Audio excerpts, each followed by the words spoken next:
Fertilization is the epic story of a single sperm facing incredible odds to unite with an egg and form a new human life.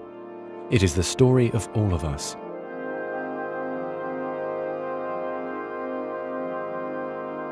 During sexual intercourse, about 300 million sperm enter the vagina. Soon afterward, millions of them will either flow out of the vagina or die in its acidic environment.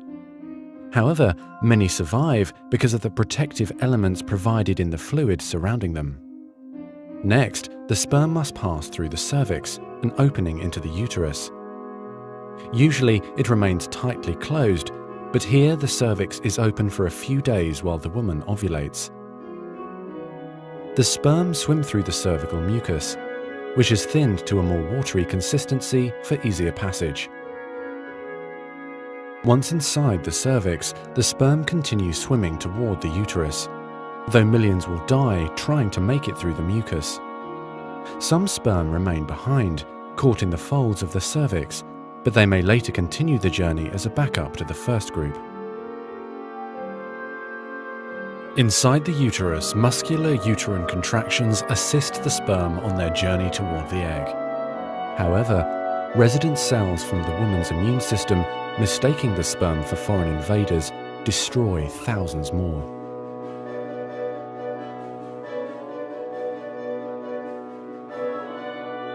Next, half the sperm head for the empty fallopian tube, while the other half swim toward the tube containing the unfertilized egg. Now, only a few thousand remain.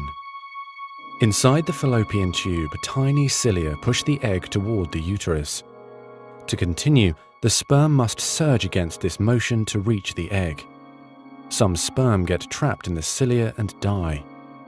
During this part of the journey, chemicals in the reproductive tract cause the membranes covering the heads of the sperm to change.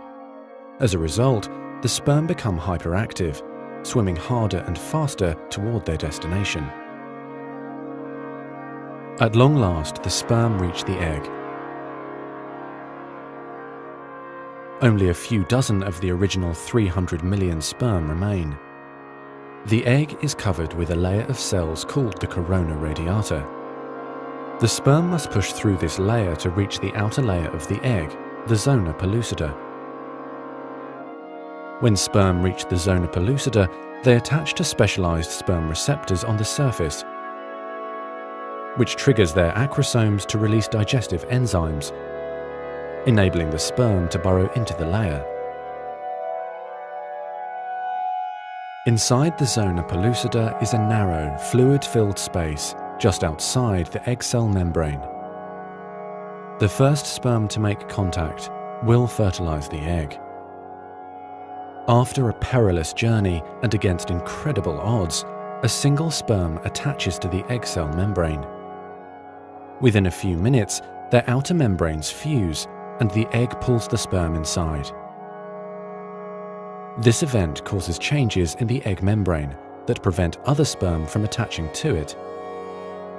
Next, the egg releases chemicals that push other sperm away from the egg and create an impenetrable fertilization membrane.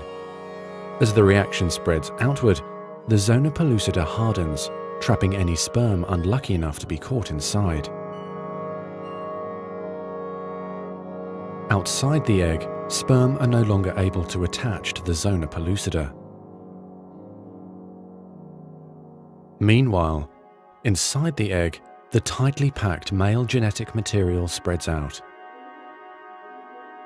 A new membrane forms around the genetic material, creating the male pronucleus. Inside, the genetic material reforms into 23 chromosomes. The female genetic material, awakened by the fusion of the sperm with the egg, finishes dividing, resulting in the female pronucleus, which also contains 23 chromosomes. As the male and female pronuclei form, spiderweb-like threads, called microtubules, pull them toward each other. The two sets of chromosomes join together, completing the process of fertilization. At this moment, a unique genetic code arises, instantly determining gender, hair color, eye color, and hundreds of other characteristics.